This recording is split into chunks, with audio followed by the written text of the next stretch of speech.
Welcome back to the Deep Dive. Today we are really undertaking quite a mission. We're aiming to dissect one of the most durable and frankly paradoxical careers in rock history. We're talking about the man who basically turned rock music into theater. You know, a total villain on stage, but then off stage. A dedicated family man and, incredibly, a sober golfer. We're talking, of course, about Alice Cooper.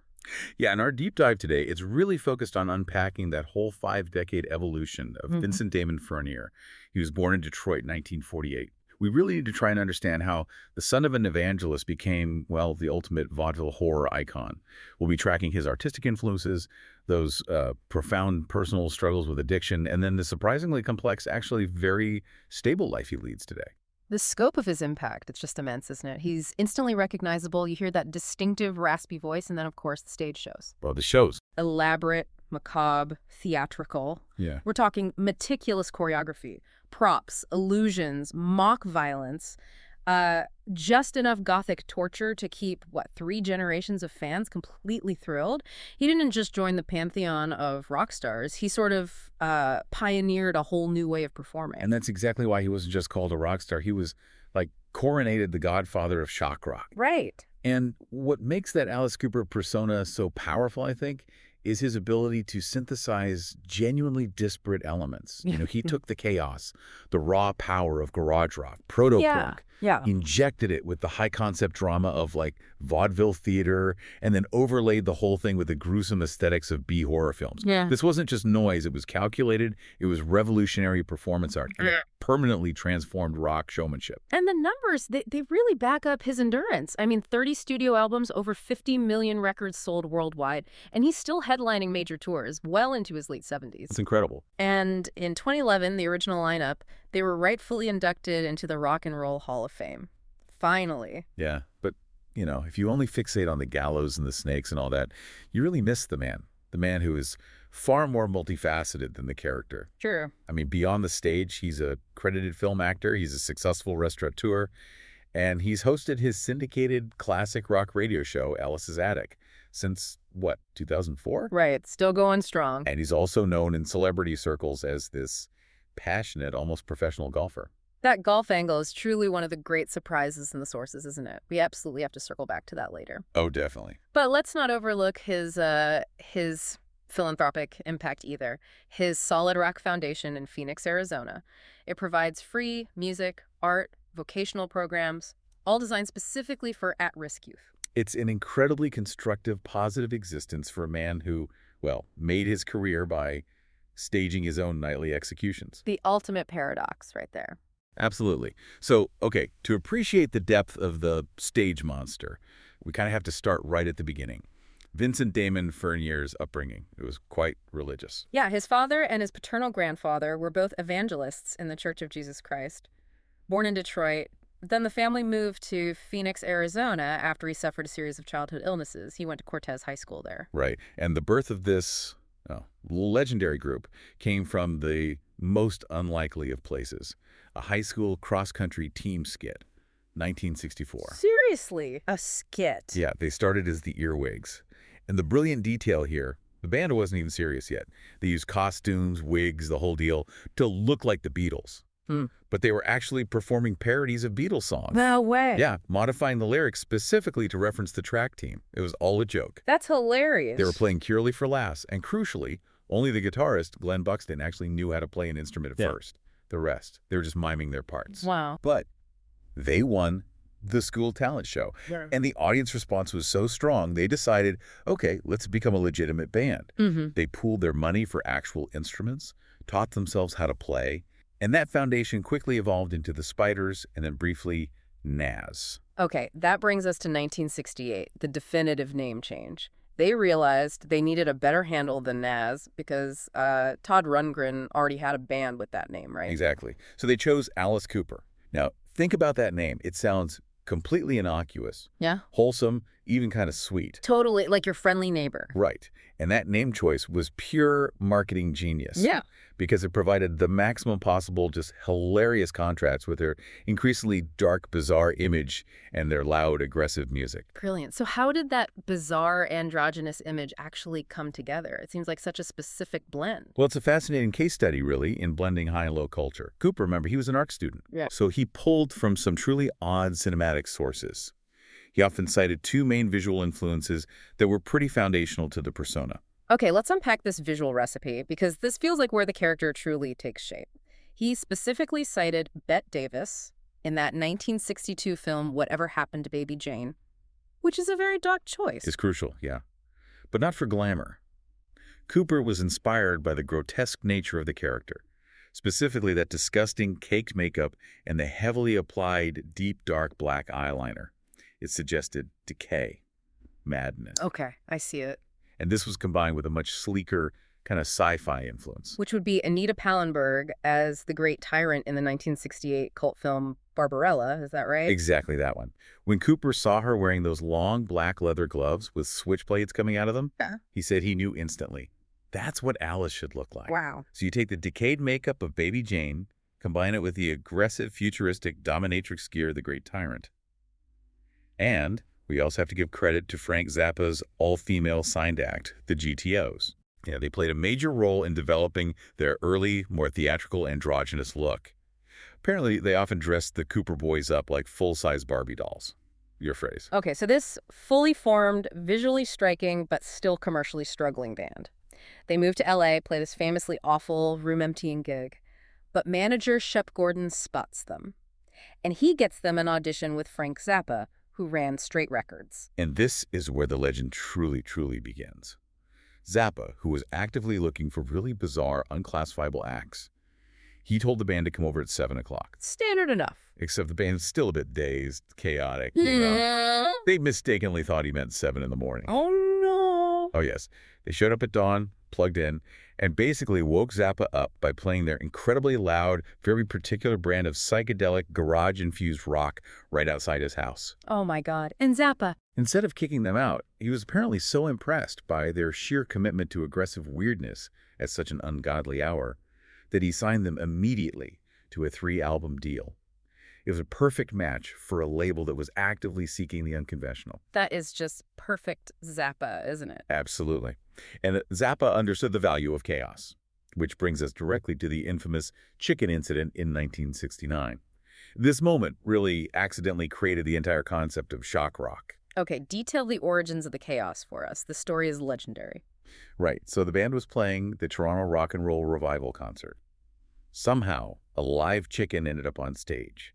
Maybe tossed up from the audience. The sources aren't totally clear. Okay. Cooper, having grown up in Detroit and Phoenix, Okay. he apparently had zero experience with farm animals, certainly not chickens. Yeah. He genuinely believed that because the chicken had wings, it could fly if he just, tossed it up in the air. Which for domestic chicken is a terrible assumption. It was indeed a fatal one for the chicken. The bird just plummeted straight down into the first few rows of the crowd. Oh, jeez. And according to the sources, those rows were reportedly occupied by people in wheelchairs, who then, tragically, tore the poor chicken to pieces. Oh, that's grim. It's horrific. Yeah. And the press sensationalized it immediately. The story became that Cooper had bitten its head off and drunk the blood on stage. Of course they did. So Zappa calls Cooper, and Cooper denies the story. He says, "No, I didn't do that." And Zappa's iconic, career-defining management advice was just brilliant. "Whatever you do," he said, "don't tell anyone you didn't do it." That moment is just pivotal, isn't it? Zappa didn't care about the facts at all. He saw the tabloid outrage as the most effective promotional tool imaginable. Exactly. That accidental notoriety cemented the band's infamous reputation and launched them, intentionally or not, right into this new subgenre. Shock rock was born. Pretty much. Yeah. And we keep coming back to that art school background, don't we? This wasn't just mindless mayhem, or at least not entirely. The classic lineup, Furnier, Buxton, Dunaway, they were all art students. Yeah. Their appreciation for the bizarre, particularly surrealist artists like Salvador Dali wasn't just aesthetic. It actively inspired their stage antics.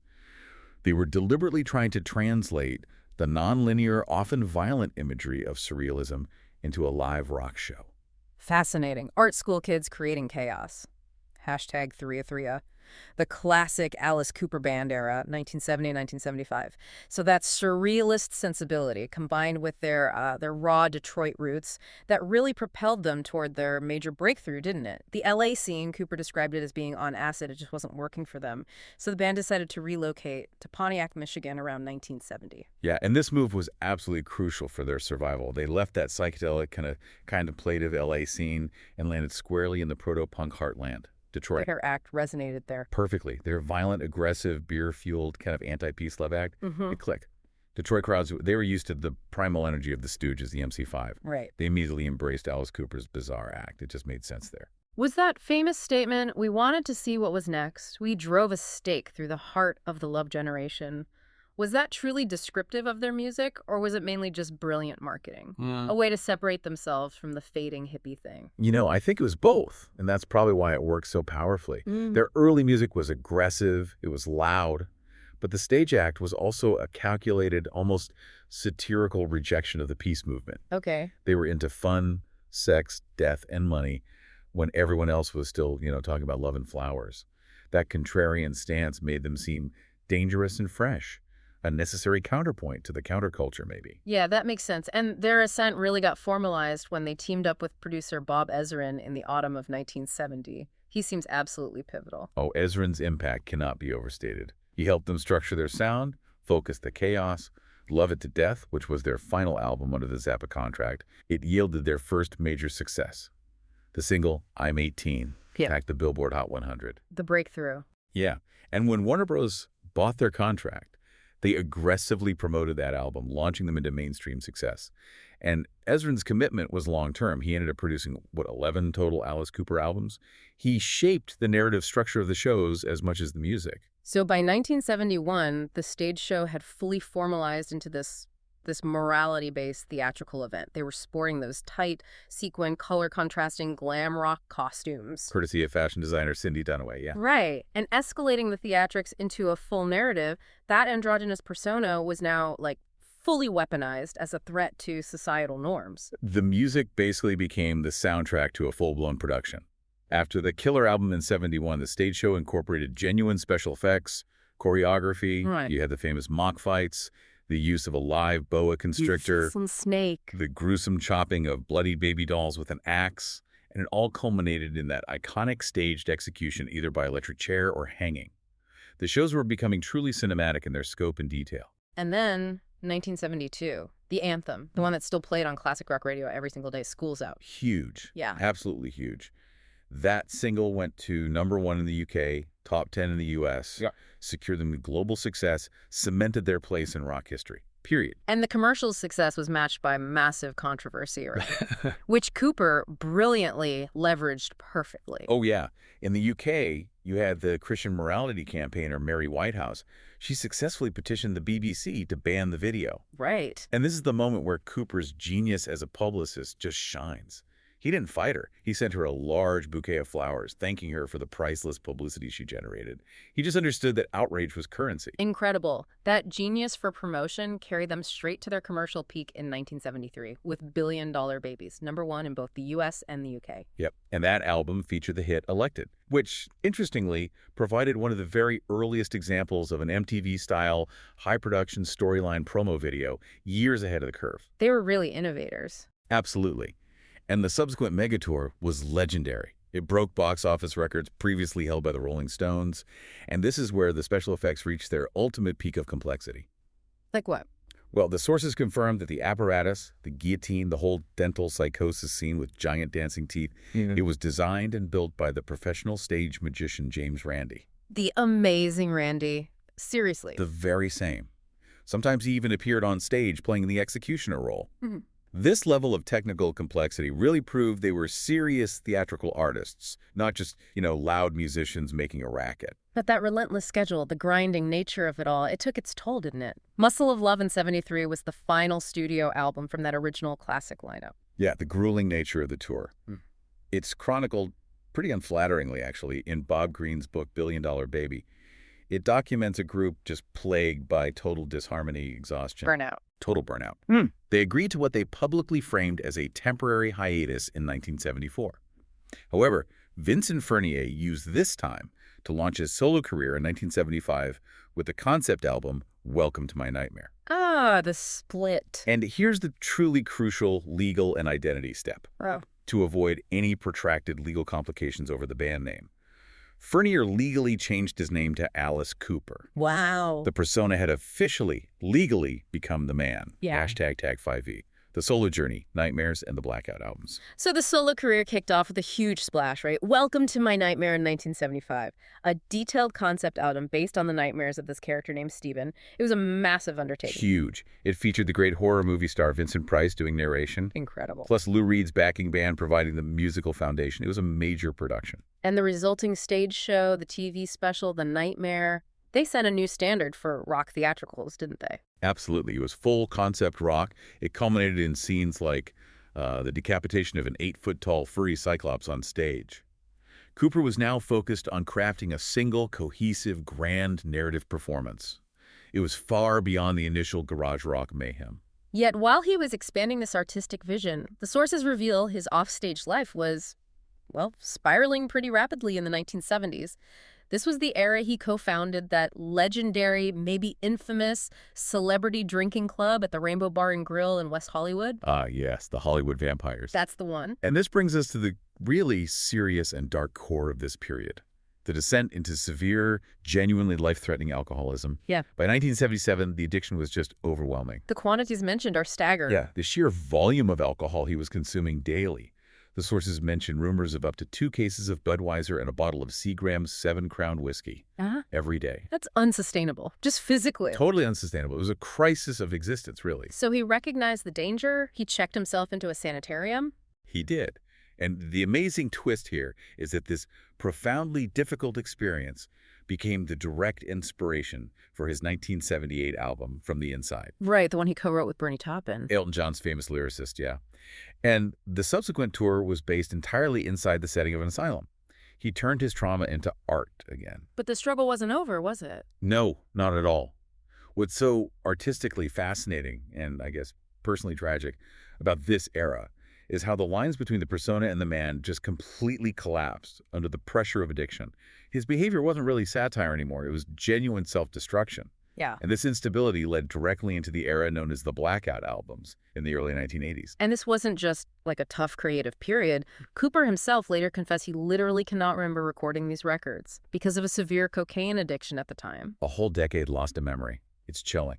The sources list these albums as Flush the Fashion in 80, Special Forces in 81, Zipper Catches Skin in 82, and Data in 83. And the music reflected the chaos. Completely. Mm-hmm. Flush the Fashion, in particular, profoundly baffled longtime fans. They expected stadium hard rock, right? Instead, they got this edgy, minimalist, synth-heavy new wave sound. Mm-hmm. Jagged, disconnected. A total curveball. Huge curveball. Yeah. Though it did produce the U.S. Top 40 hit, Clones, for all.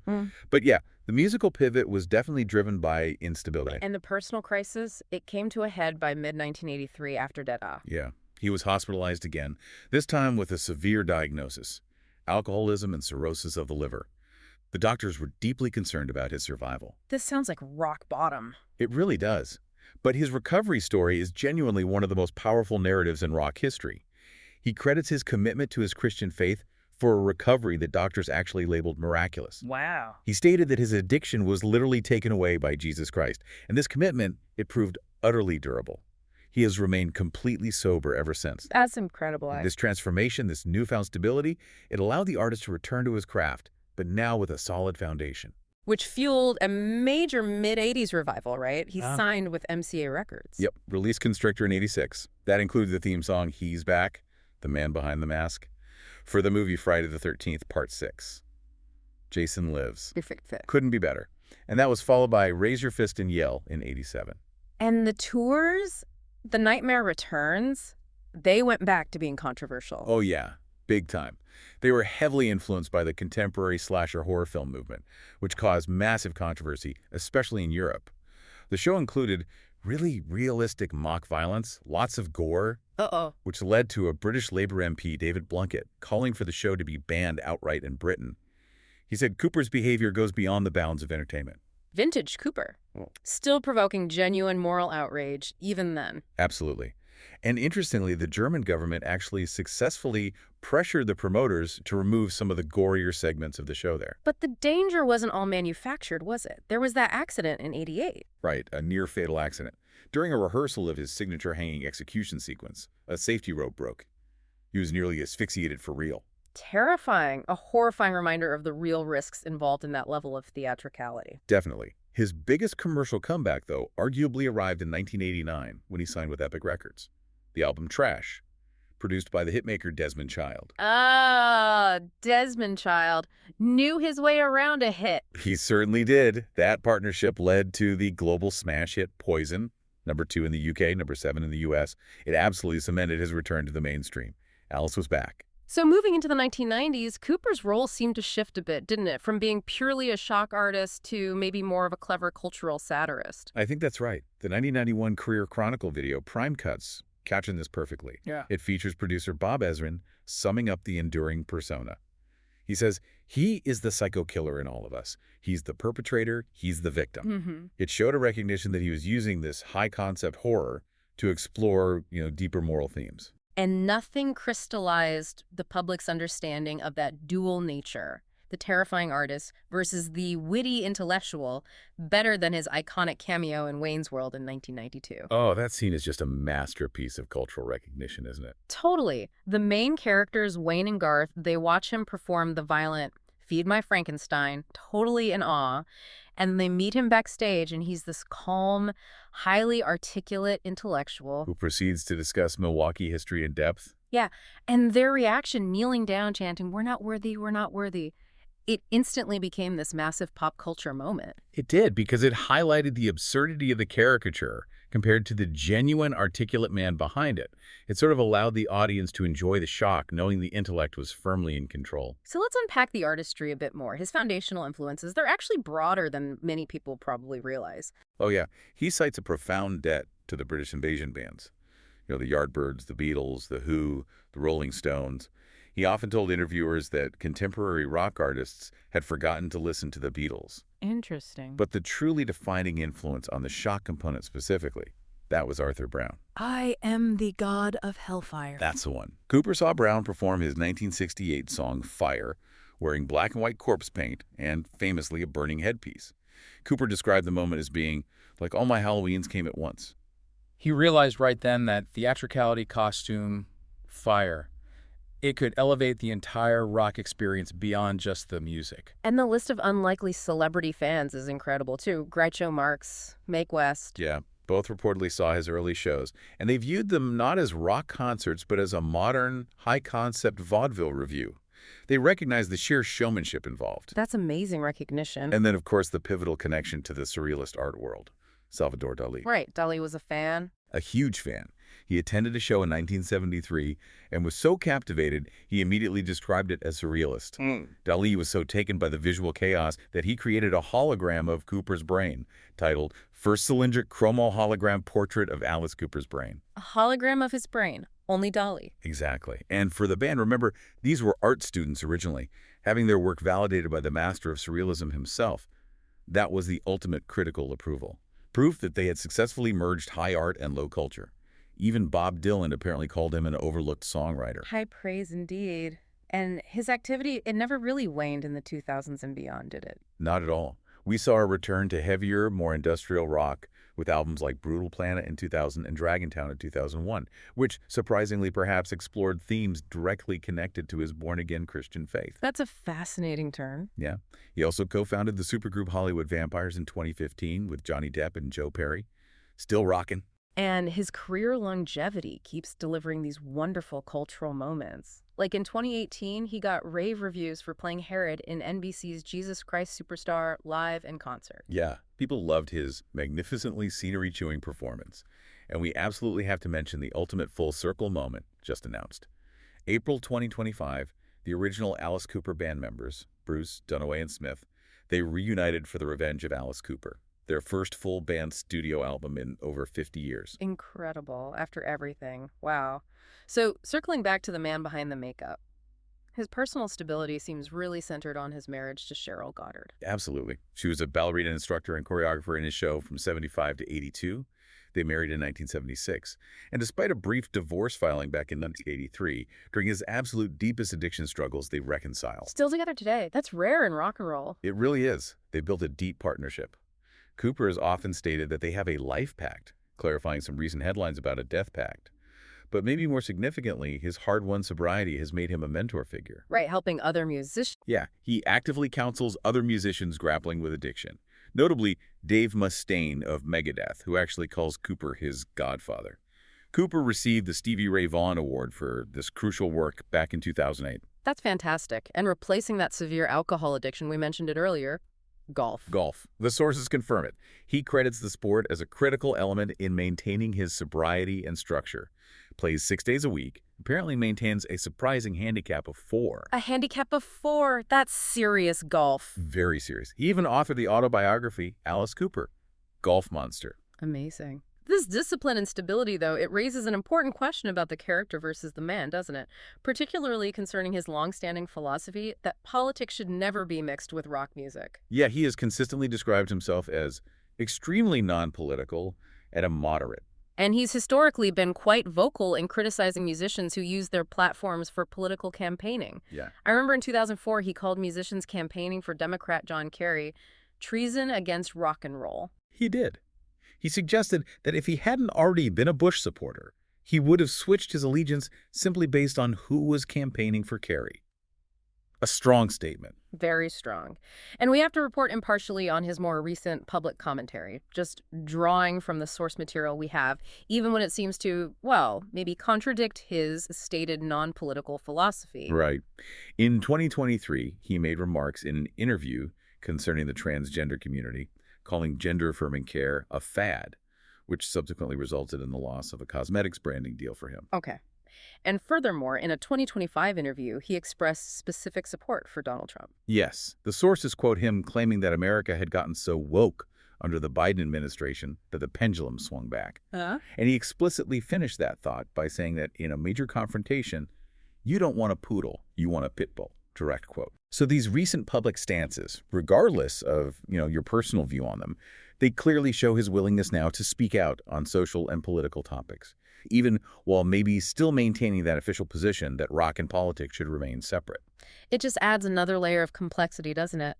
To a man who, despite maybe his best efforts to be just an entertainer, finds himself continually drawn into the wider cultural discourse. It certainly does. He remains a fascinating figure. #TagTake6. Outro and provocative thought. Wow, what an extensive and truly complex journey we've covered today. We tracked him all the way from a Detroit shock artist who literally leveraged a chicken accident into a career through that incredibly dangerous decade of severe addiction, to his current role as, well, a sober, dedicated family man, a world-class golfer, and a mentor to struggling musicians. It really is the ultimate paradox, isn't it? A man who maintains this terrifying satirical persona while living a remarkably disciplined and frankly constructive life offstage. Absolutely. What stands out most profoundly, I think, from this deep dive is Cooper's unparalleled ability to synthesize high and low culture, just masterfully. Yeah, he married vaudeville with horror, put surrealist art directly into glam rock, and somehow utilized his evangelical roots to craft this enduring anti-heroic stage presence. The character of Alice Cooper remains this masterful construction, a monster designed by an intellectual who is always fully in command of his craft. And he literally had to become his character, didn't he? Legally changing his name to Alice Cooper just to survive professionally. Precisely. Which brings us to the final provocative thought for you, our listener, to chew on. Okay, let's hear it. Given that Vincent Furnier, the man, explicitly credits Jesus Christ for his miraculous sobriety and golf for his physical and mental balance, does the character of Alice Cooper now function less as that wild rock villain exploiting the audience's dark side? And more as a highly stylized, maybe even satirical cautionary tale. Perhaps even a self-critique of the very destructive excesses that he, the man, so successfully overcame. Is Alice now warning us about the nightmare he survived? That's a fascinating way to look at it. The monster as a warning. Lots to think about there. Thank you for joining us on The Deep Dive.